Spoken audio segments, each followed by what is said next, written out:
This is some of the Crater Lake footage. We had video stills of this before. Now, so here's some. Is that in the Northwest? Is that Oregon?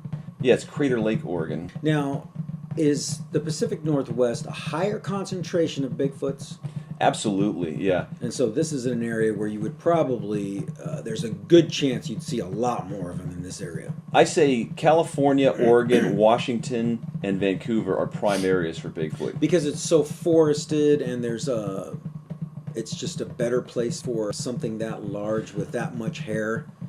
I almost say it would be kind of hard if you spend enough time in the woods in these areas that you wouldn't spot a Bigfoot. It's just been amazing that so little photography and video has been produced. It's just astonishing. You know, I just relate that to in another earlier episode we had talked about how in Minnesota the moose were having trouble because there wasn't enough cold climate days.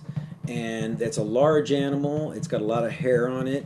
I mean, but Bigfoot seems to do fairly well in warmer climates. That was a brain worm, I think, that affected moose more than hoofed animals. Well, I mean, they were talking about the shorter winters are.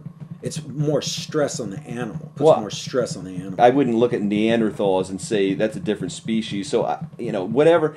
People say that can this area sustain a Bigfoot? I don't know. Could it? But it's savvy enough to find food and it knows how to survive. Yeah, I mean, could a person sustain themselves in any state, including Hawaii and Alaska? Yeah. Well, maybe not Death Valley. Well, no, humans sustain themselves in Death Valley. I mean, people die in Death Valley too. No, that's true. But what I mean is, I'm saying a Bigfoot could possibly pass through an area and take enough stop. I mean, say it's possible.